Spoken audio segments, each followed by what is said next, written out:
2000 سال سے بھی زیادہ پہلے، جب آج کی جدید قومیں وجود میں بھی نہیں آئی تھیں، اس وقت برصغیر ہند میں ایک شاندار سلطنت نے جنم لیا، موریہ سلطنت۔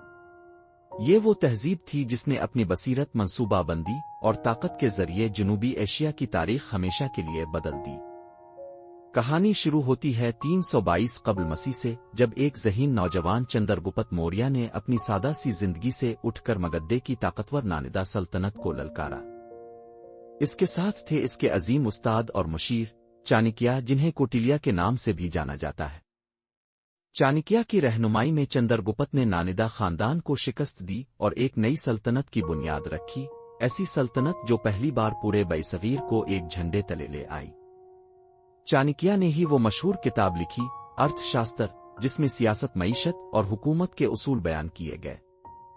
یہ کتاب بتاتی ہے کہ ایک کامیاب حکمران کو دانشمندی، سفارتکاری اور وقت ضرورت طاقت کا استعمال کیسے کرنا چاہیے۔ مگدھے کو مستحکم کرنے کے بعد چندرگپت نے اپنی توجہ مغرب کی طرف مبذول کی۔ 305 قبل مسیح میں اس کا مقابلہ ہوا سلیکوس نیکاتور سے، جو سکندر اعظم کے جرنیلوں میں سے ایک تھا۔ دونوں میں کئی جھڑپوں کے بعد صلح ہو گئی، ایک معاہدہ تحائف کا تبادلہ، جنگی ہاتھیوں کا تحفہ اور ایک شاہی رشتہ داری۔ چندرگپت کی سلطنت مغرب میں افغانستان اور بلوچستان سے لے کر مشرق میں بنگال تک، شمال میں ہمالیہ سے لے کر جنوب میں دکن کے میدانوں تک پھیل گئی۔ یہ برصغیر کی سب سے بڑی سلطنتوں میں سے ایک تھی۔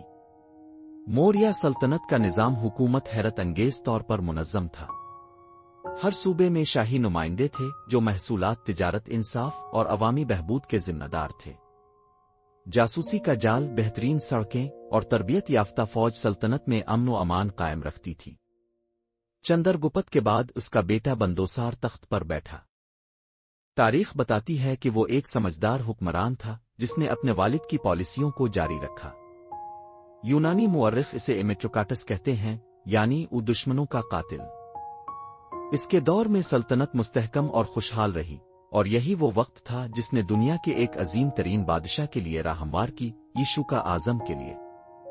268 قبل مسیح کے آس پاس یشوع نے اقتدار سنبھالا۔ ابتدائی دور میں وہ ایک طاقتور اور سخت مزاج فاتح تھا، لیکن پھر آئی وہ جنگ جس نے اس کی زندگی بدل دی، کلنگا کی جنگ۔ لاکھوں لوگ مارے گئے اور یشوع خود اس خونریزی سے ٹوٹ گیا۔ اسی لمحے اس کے اندر ایک نئی روشنی جاگی۔ اس نے تشدد چھوڑ دیا، بدھ مت اختیار کیا اور اپنی زندگی امن، انصاف اور انسانیت کے لیے وقف کر دی۔ یشوع کے دور میں موریہ سلطنت اپنے عروج پر تھی۔ اس نے ستوپے، خانقاہیں، اسپتال بنوائے، تعلیم اور ماحول کی بہتری کے منصوبے شروع کیے اور بدھ مبلغین کو سری لنکا، جنوب مشرقی ایشیا اور یونان تک بھیجا۔ اس کے فرامین جو پتھروں اور ستونوں پر کندہ ہیں، آج بھی ہمیں رواداری، ہمدردی اور عدم تشدد کا پیغام دیتے ہیں۔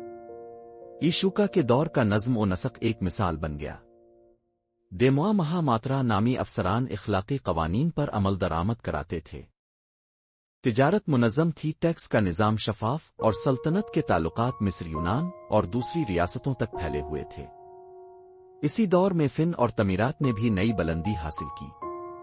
سارناتھ کا یشوع ستون آج بھی بھارت کے قومی نشان کی صورت میں موجود ہے، اور اس کے پتھریلے ستون اس عظیم ماضی کی یاد دلاتے ہیں۔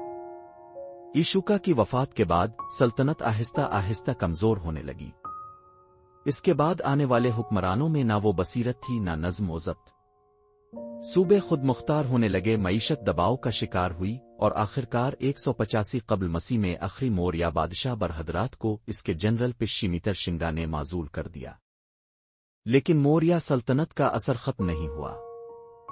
اس نے پورے برصغیر کو ایک نظام کے تحت متحد کیا، اچھی حکمرانی کے اصول وضع کیے اور بدھ مت کے پیغام کو دنیا بھر میں پھیلایا۔ موریہ سلطنت صرف ایک سیاسی طاقت نہیں تھی، یہ فکر، اخلاق اور انسانیت کی ایک تحریک تھی۔ چانکیہ اور چندرگپت کی حکمت سے لے کر یشوع کی ہمدردی تک، موریہ خاندان نے دنیا کو یہ سبق دیا کہ اصل عظمت جنگ جیتنے میں نہیں بلکہ دل جیتنے میں ہے۔ اگر آپ کو یہ ویڈیو پسند آئی ہو تو براہ کرم لائک کریں، شیئر کریں اور ہمارے چینل کو سبسکرائب کریں تاکہ آپ تاریخ کی مزید دلچسپ کہانیاں دیکھ سکیں۔